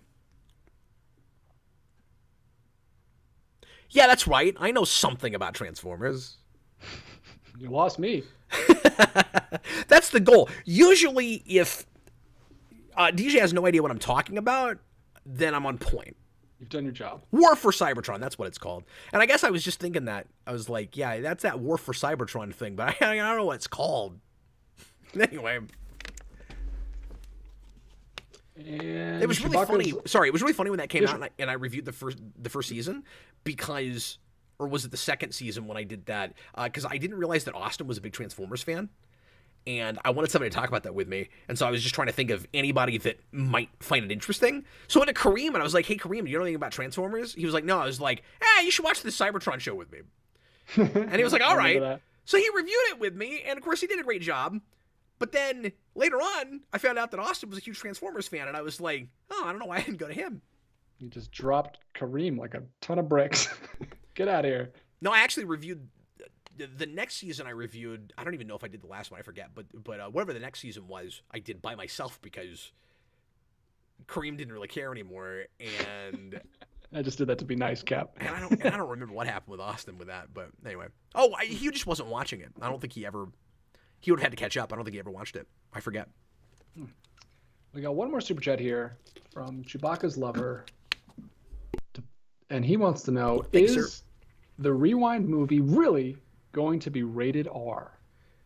Well, he needs clarification. As I say, I am writing a draft that at the moment would technically have to be rated R. Can we also just kind of tackle the elephant in the room, which is this is just a thing I'm going to make for the channel and post on the channel. So it's not like the ratings board is going to be involved in any way. So by rated R, what we really mean is if it got looked at by the ratings people, it would be rated R. But it will actually be rated nothing. Because, it's going to just go on the channel. Unrated. You're saying it's unrated. It's unrated. Yeah, exactly. Sounds even more dirty. It does. Yeah. The unrated cut. Yeah, when I was a kid, if something was unrated, we just assumed that it would have gotten an X rating if Yeah, the but it ratings just board meant that they looked did the at it. director's cut and didn't put it through the rating system, and it was probably not even that much different than the R-rated version. Mutali says that we missed a super chat from him. I had a super chat, you missix. Yes, you did. Here it is. Oh, way to missix it. Good job. Well, in my defense, it was probably one of those ones where I clicked the check and started asking it, but then we got off on a tangent, and then I went back and it was already checked, so I just went to the next one. But here it is. Are you blaming me for this? No. Look, man, I make enough money on this channel to buy a boat, okay? So don't... You make the rules. That's right, I make You're the above rules. blame. Yes, I want to thank everybody for the super chat so that I can buy a boat. Yeah, thanks for paying for his boat. Yeah, His thanks for boat's paying for my boat. He said, I did see this, and I have it copied down here. Thoughts on the actor playing Blue Beetle saying what makes his character unique is that unlike other heroes, he gets powers but doesn't want them. I think this is hyperbolic. I'm saying this across the board, but I don't really mean it. There are obviously exceptions to this. Generally speaking, I think the smartest thing that you could do on press tours if you're a big movie studio is to either leave the lead actor out of it entirely or, unless you can establish if they actually know anything about the genre they're in, or just politely ask every interviewer not to ever ask anything about superheroes and the genre itself. So we can talk about as vaguely as possible the story of the thing we're working on here, or just what it was like to be on set and stuff. But the most embarrassing things that seem to get said a lot when it comes to superhero movies especially is from actors that have just never watched one. But we also always get surprised by this. I mean, it's funny, don't get me wrong. Because my response to that is, okay, he's just not a fan of the genre. He just hasn't seen enough. Yeah, You wouldn't say that. as- If you'd done my job for any amount of time, you'd never say that. The most compelling superheroes are the ones that get powers and don't want them, or who want them initially and then wish to God they could get rid of them because of the responsibility. That's Spider-Man every time when it's done properly, That's right? just the majority of protagonists. Yeah, Anyway. it's hero's journey. It's you resist the call. That's the age-old model that never gets old. It's universal, and it's because we all, at some point or another, get some kind of responsibility thrown on us that we would prefer to not have to deal with. And also, like, it's universal in that way, but also because the most... Now I'm just analyzing this whole thing, but the most sympathetic, heroic protagonists are the ones that don't want power, and that's why they should wield it, right? So that is a very silly thing to say, because if he was right, then most superheroes would either be absolutely perfect Golden Age heroes, and we don't even do that much anymore. It's all about dissecting the hero that we haven't told a story about in like 30 years, is what it feels like anyway. Or they'd all be like narcissists. So yeah, that's a very silly thing to say. But why are we surprised? Because people still sometimes will even get really excited and surprised when, like, two actors from major superhero movies wind up in a movie together, and I'm like, it's just movies now. Everybody's been in a superhero movie at this point. So, of course, just because you're in a superhero movie doesn't mean that you're going to know anything about the genre, that you've ever seen one. Yeah, and I don't think that should be a prerequisite. I think No. just read the script, and if you think you're the right person for the role and you try out and you get it, good for you. I don't think you need to do a bunch of research. I mean, that's the exact same thing as Dwayne Johnson saying that his Black Adam's different because he kills people. Like, clearly hasn't watched any superhero movie since Batman, since '89. Yeah. Because they all kill people these days. It's not like the '60s comics anymore. Crazy. No, I mean, that's just not being aware of what. And sometimes I do find it weird that people just in general don't pick up things like that by osmosis. You know, where you just assume it's the same as it's been since you were a kid. Yeah. Well, and he probably does, but he just trying to sell his movie, so he's got to that too. He's got to pitch some kind of new angle, because we're not messing around. We're not effing around. Yeah. I was talking to Austin about that the other day. He said, I want that to be Sony's new Be Moved. So Warner Brothers is all about quality now. And Sony is not effing around. What's Disney doing? What's their current modern catchphrase? I think it's Baby Yoda. I think.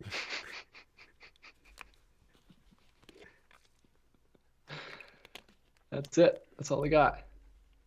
We just got a super chat popped in last minute. Thank you. The great and powerful Dodd. Thoughts on Jonathan Majors' situation?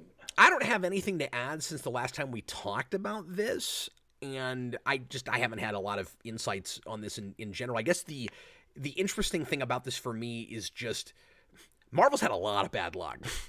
The last I guess 3 or 4 years with actors where they're not able to continue with whatever their grand plan was for MCU, be it because somebody dies or because somebody like Jonathan Majors seems to have made a huge, terrible error and gets kind of canceled by Hollywood. But the big question right now, and I don't want to get into the actual, personal side of that with Jonathan Majors, of course, but the big question right now is, do they recast Kang, or do they just get rid of that and make a different movie? And I sympathize if they're way into pre-production on that and all the wheels are turning DJ and they're kind of stuck with that character. But if that weren't the case, I think it would be a really good opportunity to pivot. I can't stop using that word now. I can't think of a better word. I think it would be a really good opportunity to kind of take a 90-degree turn and go with something that nobody's expecting, because Quantumania didn't perform. Nobody seems excited about Kang. Even when people had Jonathan Majors fever and were stoked about him as an actor and were, people loving his performance in Creed 3, which was really good and stuff. People seemed very, very lukewarm on the character and the way they were handling the character.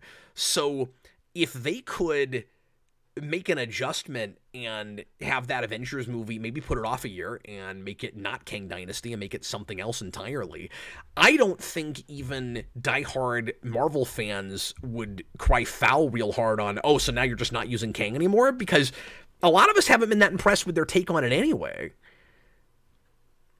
And I think they could use it.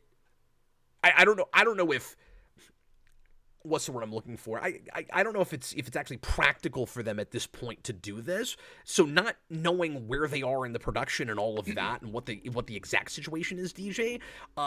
Beyond all of that, it just seems to me like it would be an opportunity for them maybe to like fix their reputation a little bit, maybe, because that movie is in trouble unless they put out the greatest trailer you've ever seen.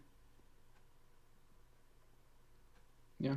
I say it's in trouble. The cast is going to matter. Like, what the actual superhero team is going to matter. But they put Kang in Quantumania trying to make him the next Thanos to some degree, and it's not working. So if they can't sell that movie on their villain, they've got to really sell it on their heroes while nobody cares about the villain. That's tough. Yeah. I've still not seen any of Kang on the screen, so I have no thoughts. Yeah, sure. But yeah, we have one more super chat. Very important stuff. Robert Wild, $2. Cap, does your bat boat float? I'm gonna assume it does. I keep trying to decide if I'm actually gonna put it in water, because I don't want to discolor it or anything. I guess if I didn't submerge it, I'd probably be good. Now, I mean, if it doesn't float, then I will submerge it just by putting it in water. But I'm going to assume that it floats. It's kind of awkward because, it's shaped the way it should be shaped.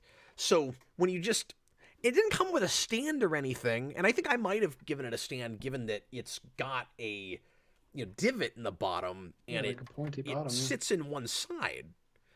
So, like, you can't display it without it just looking like this.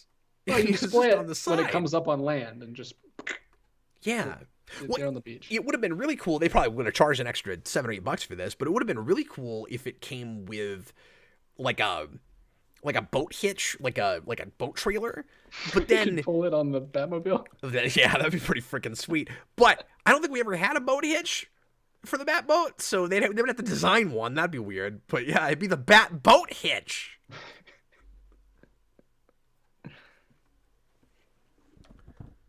Anyway.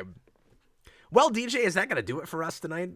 I think that's going to do it. Okay, we've done it again. On the boat note. Everybody, thanks so much for being here. I hope you enjoyed it. We certainly did. And I was just glad we were able to do a show. Pardon my being super long-winded about the hack, but now you know the details and what happened there. And like I said, I'm just glad that it worked out already.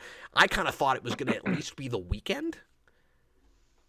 And I was going to be on pins and needles, hoping that whoever hacked in and hadn't decided to do anything yet didn't suddenly decide to do something.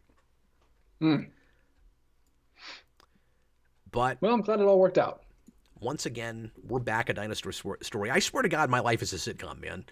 It's these like quick half-hour episodes where you've got these situations that seem very dire, to me, but on the grand scheme, don't really affect that many people. Not really that big of a deal. This is, no, Captain Logan's not going to be able to make videos anymore. We would all be heartbroken. Yeah, well, I appreciate that. I speak on behalf of the subscribers. It would be a big loss in the YouTube space. I understand that. But if you made this a TV show, it's a sitcom before it's an hour drama. Probably true. Folks, we'll be back again for you on Tuesday night next week for another Captain Logan show at 7 o'clock Central, assuming that we are not screaming, the Russians are coming, the Russians are coming. And tomorrow night, I'm going to be, that's a tick reference, and tomorrow night, I'm going to be doing a Guardian stream with Austin. And Monday night, if all goes according to plan, I'll be here with the second episode of the Superhero Rewind Commentary Project, and I'm going to be doing The Suicide Squad, which is a movie that I've only seen once and do not know very well. I started watching it again in preparation for this, but I haven't even finished my first watch yet. So I'm going to do all the research I've got time to do, but unless something crazy happens, however much I'm able to do, there will be a commentary on Monday night live, and we'll see how coherent it is. We'll see you later, folks. I was Captain Logan. This was DJ Martinez. Bye, guys.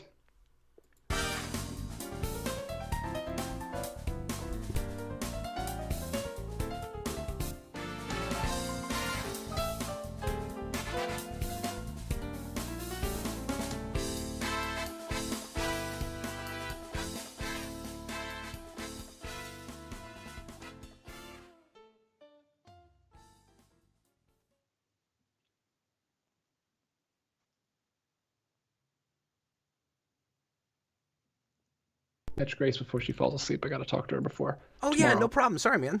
No worries, no worries. Had a good time. I hope I didn't keep you too long. Glad everything worked.